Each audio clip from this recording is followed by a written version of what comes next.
예, 클래스가 다른 마감 클래스. 오늘은 제가 책임지도록 하겠습니다. 자, 오늘은 주간 단위 주봉이 완성되는 날이고 또 월봉이 완성되는 날인데, 자, 오늘 시장이 상당히 좀 안 좋게 끝나서 주말 주식하신 분들은 좀 편치 않으실 것 같습니다. 우리 시장은 대체적으로 보면 계절적인 요인들이 상당히 강합니다. 항상 보면 11월 달, 12월 달은 경험적으로 좋았던 기억이 없었던 것 같아요. 이번에는 전 개인적으로 올해 연초부터 해가지고 시장이 워낙 안 좋았기 때문에 11월 달, 10월 달은 좀 무사하게 좀 넘어가지 않겠는가 했었는데, 돌발적인 홍콩 인권법안 통과가 관련된 악재가 여전히 시장으로 이번 주가에 부담을 작용하고 있는 것 같은데요. 자, 일단은 마감 클래스 정리 전에 일단은 제가 좀 오늘 월봉이 완성되는 날이니까 주봉을 좀 보면 월봉 좀 보면서 하고 진행하고 싶은데, 차트 좀 HTS 좀 붙여주겠습니까? 오늘 코스피스가 그래도 코스피스는 양봉입니다. 그렇죠? 지난 10월 말일 날 종합주가지수가 2083으로 끝났는데, 오늘 종가는 그래도 약간 소폭 4포인트 양봉이에요. 양봉이고, 대신 코스닥 시장은 어떠냐? 코스닥 시장은 비교적 큰 폭으로 떨어졌죠. 코스닥 시장은 월간 단위 거의 약 3.9% 하라 그랬어요. 이게 코스피보다 코스닥이 하락한 그 자체는 아무래도 이제 12월 달에 임박함에 따라 가지고 대주주 양도 차익과 관련된 그런 불확성들이 수급적인 요인으로 작용을 한 거 아닌가 보고, 그 다음에 이제 코스닥 시장 보시다시피 지난 10월 달에 상당히 상승률이 높았습니다. 거의 4%대 가까이인가요? 상승을 했기 때문에 코스피보다, 당시에 코스피는 1%밖에 안 올랐어요. 그런 영향이라고 좀 봐야 될 것 같고요.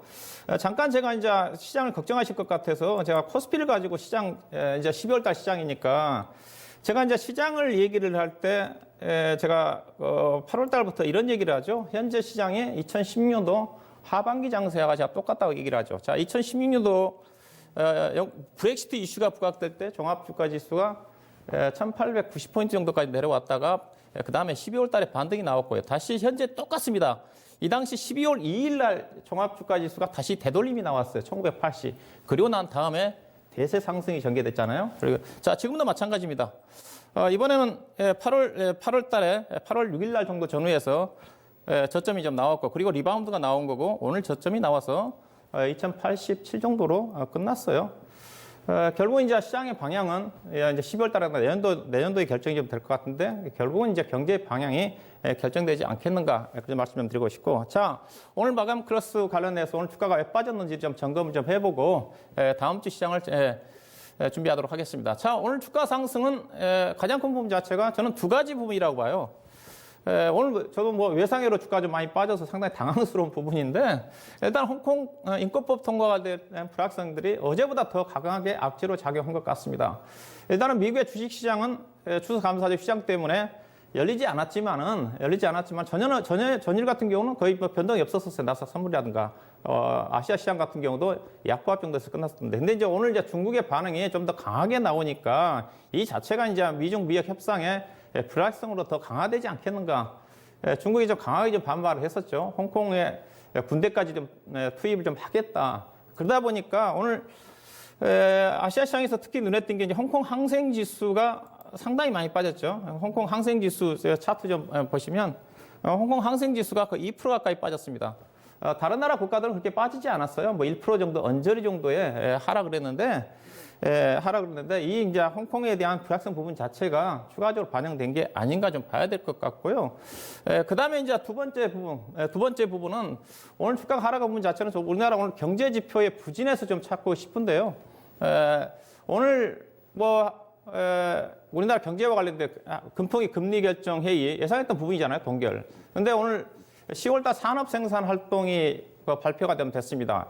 우리나라도 마찬가지고 미국도 마찬가지고 향후의 시장의 방향은 이제 유동성은 충분히 확대가 됐으니까 경기가 중요한 부분이에요. 근데 오늘 장 초반에 발표된 8시 반에 발표된 매월 말일날 항상 산업 생산 활동이 발표가 좀 되죠. 보시면 생산, 투자, 소비가 다 트리플 감쇄세로 좀 돌아섰어요. 그동안 우리나라 경제 지표 자체는 조금 좋아지는 그때 시그널들이 좀 보였었거든요. 근데 생산 지표 자체가 안 좋게 나옴에 따라 가지고 경기가 다시 좀 불확실해지는 게 아닌가. 이제 그런 어떤 그 부분들이 주가에 좀 반영이 좀 됐다고 봐요. 일정 부분. 외국인 투자가들은 경기에 상당히 민감하게 좀 반응을 좀 하는 거니까. 근데 반면에 이제 그런 생산 활동 지표, 생산, 투자, 소비 같은 게 안 좋게 나왔지만은 향후의 경기 동향을 나타내는 경기 선행 지수는 2개월 연속 상승했다는 거죠. 그다음에 소비자 심리 지표 자체도 100.9로 올라가면서 3개월 연속 상승을 했고, 그렇죠? 이런 제조 지표 자체도 향후의 경기 개선 지표 자체가 올라가고 있는 그런 부분이기 때문에 하여튼 간에 다른 오늘 주가가 이 정도까지 빠질 수 있는 그런 부분들은 없었던 것 같은데 굳이 본다면 국내 경제 지표 자체가 약간 부진했던 부분 자체가 영향을 미친 게 아닌가 좀 봐야 될 것 같고요. 그다음에 이제 외국인 투자가들의 오늘 현선물에서 대량의 좀 매도가 좀 나왔죠. 오늘 외국인 투자가들이 현물에서 4,500억이 매도가 나왔습니다.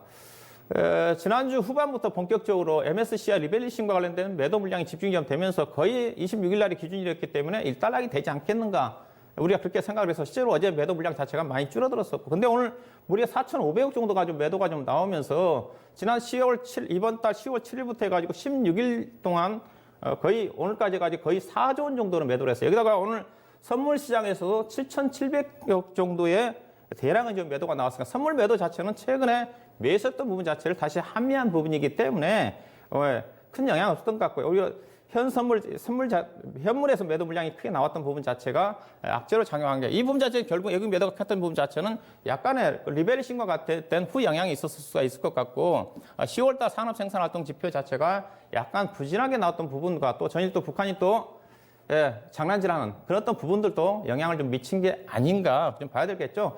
다만 근데 보시다시피 이렇게 외국인 투자가들이 지표도 안 좋고 매도를 했지만은 오늘 원달러 환율 자체는 크게 변동이 없었어요. 오늘 원달러 환율이 번개내게 되면 원달러 환율은 약간 소폭 상승을 했습니다. 1181원이잖아요. 이 정도 외국인 투자가들이 현물과 선물에서 매도를 했었으면 원달러 환율이 더 올라가야 됩니다. 최소한 5원 이상 올라가야 되는데 오늘 2원밖에 안 올랐어요. 그래서 오늘 여러 가지 요인들 주가 하락 부분 자체는 뭐 과다하게 시장에 좀 반영된 게 아닌가 좀 봐야 될 것 같고요.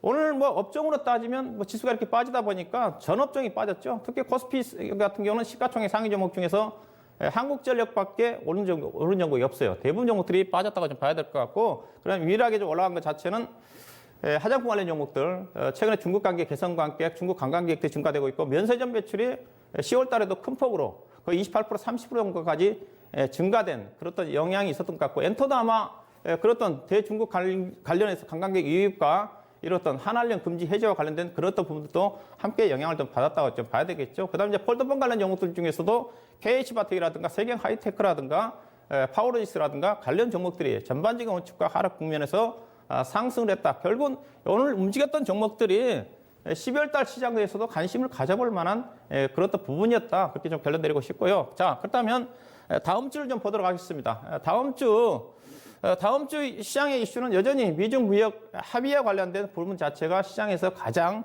민감하게 반응할 것 같고요. 이거 전망치는 뭐 예측하기 쉽지는 않죠. 그렇지만 여러 가지 부분 자체가 충분히 반영이 좀 됐고요. 그다음에 미국과 중국 자체는 무역 부분 자체는 서로가 필요한 겁니다. 필요한 거기 때문에 약간의 또 냉각 기간을 거치겠지만은 결국 합의될 수 있는 그런 부분이라는 측면에서 지나치게 걱정할 필요가 없는 것 같고, 만약에 추가적인 변동성이 나온다 한다면 주식 비중을 확대할 수 있는 좋은 기회로 좀 봐야 되지 않겠나 생각이 좀 되는데, 그 다음에 다음 주 변수는 경제 지표가 중요한 거니까 다음 주에 초에 국내외적으로 중요한 경제 지표들이 많이 발표가 좀 됩니다. 국내로 따지면 가장 중요하게 볼 부분 자체는 우리나라 수출 지표가 12월 1일 날 발표가 돼요. 수출과 종합주가 지수는 거의 동행한다고 그랬습니다. 그래서 우리나라 수출이 지금 10월 달까지 11개월 연속인가요? 감소하고 있는데, 지난 11월 달에 우리나라 수출이 14.7% 정도 큰 폭으로 감소를 했어요. 근데 시장의 가이던스에서는 또 두 자릿수 정도의 감소하지 않겠는가 쪽인데, 일부에서는 거의 8% 정도까지 감소폭이 줄어들 거다. 자, 수출이 감소폭이 줄어들면 주가는 이미 저점 확인이 됐다고 좀 볼 수가 있는 거니까 12월 1일 날 발표된 수출 지표를 보시고, 그 다음에 12월 2일 날인가요? 중국의 차이신 제조업 지표가 발표가 되고, 그 다음에 12월 3일 정도에 중국 국가통계청에서 발표한 제조업 지표와 그 다음에 ISM 제조업 지표가 발표가 좀 되고, 그 다음에 주 후반에 비농업 분야의 고용 지표가 좀 발표가 좀 되는 거니까 이 부분 자체가 상당히 미국과 중국의 G2의 경제 지표 자체가 미중 무역 불확실성과 더불어서 가장 중요한 지표로서 눈여겨볼 필요가 있을 것 같고요. 그다음에 주 후반에 5일과 6일 사이에 오페크 정례 회의가 열리는데 여기서 감산 정책과 관련된 부분들이 언급될 수가 있는 거니까 이쪽 섹터와 관련된 부분을 눈여겨볼 필요가 있을 것 같고요. 자, 다음 주는 어떻게 되느냐? 이제 시장은 올해 시장은 다음 주부터는 이제 내년도 시장을 대비를 해야 됩니다. 대신 다음 주까지 주가가 빠졌기 때문에 낮고 가드 종목들이 리바운드가 좀 나올 거예요. 그래서 12월 달 시장 자체는 중순부터는 이제 올해보다는 내년도 1월 짧게 보면 1월 효과에 주목할 수 있는 그런 섹터 내지는 1월 달에 주목할 수 있는 업종이나 종목들이 움직일 수밖에 없는 쪽입니다. 그래서 다음 주는 2020년도 시장을 좀 대비를 해서 포트를 여러분들이 교체하는 그런 관점에서 접근할 필요가 있지 않겠나 좀 봐야 될 것 같은데, 자, 여전히 내년도 시장에 관심은 IT입니다. 일단 지수가 IT가 삼성전자가 오늘 빠지니까 빠진 거거든요. 결국 미중무역 협상이 타결되면 일부 경기 섹터들이 올라오겠지만은 그보다 더 먼저 IT가 올라갑니다. 이제 삼성전자가 지금 대만의 TSMC와 시가총액이 거의 비슷하다고 그랬어요. 상당히 삼성전자 입장에서 보면 자존심이 상하죠. 삼성전자가 지금 60일 이동평균선이 지금 거의 5만 원입니다. 그래서 5만 원은 지지 여부를 좀 봐셔야 될 것 같은데, 삼성전자를 중심으로 한 IT, 그다음에 5G, 그다음에 면세점은 여전히 뭐 좋은 쪽이니까 호텔셀러를 중심으로 한 신세계라든가 관련 쪽에 보셔야 될 것 같고, 그다음에 환경과 관련 종목들이 이번 올해 실적이 좋습니다. 인센, ENT, 코엔텍, YN텍, 그렇죠? 그다음에 미세먼지 관련된 최근 유니스가 또 조정을 좀 받았으니까 오늘 또 주가 빠지고 면서 이들 관련 종목들은 괜찮았어요. IT 쪽에서는 여전히 관심 가져야 될 쪽은 1순위가 제가 보기에는 스마트폰 쪽이라 좀 보셔야 좀 될 것 같고요. 그다음에 시장 자체가 불확실하고 또 주가가 많이 빠졌으니까 고배당주들이 과거처럼 배당락이 별로 안 될 것 같아요. 그래서 시장이 불확실하신 분들은 고배당주 위주로 해서 다음 주 시장을 준비할 필요가 있지 않겠는가? 자, 그렇게 말씀드리도록 하겠습니다.